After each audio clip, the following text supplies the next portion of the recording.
Buenos días amigos, una semana más desde el Grupo Parlamentario VOX os comunicamos las iniciativas que hemos tenido durante esta semana. Como siempre, defendiendo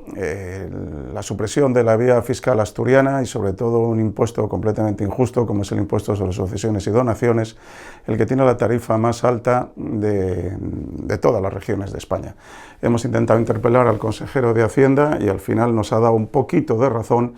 en lo que se refiere al tratamiento injusto para los hermanos y para los sobrinos incluidos dentro del grupo tercero y cuarto de las tarifas del impuesto. También nuestro compañero ha defendido la eliminación de la ley de memoria mal llamada, ¿no?, defendida por los comunistas, abogando por la implantación de lo que consideramos una idea para volver hacia la concordia entre los españoles, nuestra ley de concordia, implantada en las comunidades autónomas donde gobernamos junto con el PP. El martes, junto con nuestras compañeras de Avilés, nos trasladamos a las instalaciones de Securit, una de las divisiones de la multinacional del vidrio Saint-Gobain,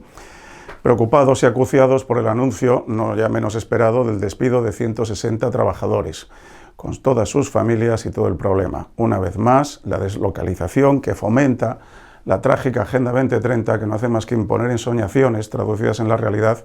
en mayores costes medioambientales y tasas burocráticas. También hemos registrado, y por lo tanto defenderemos en próximos días, una proposición no de ley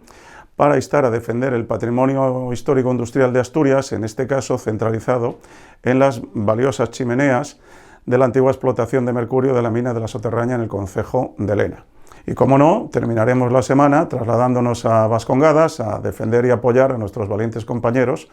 en la lucha contra el nacionalismo independentista.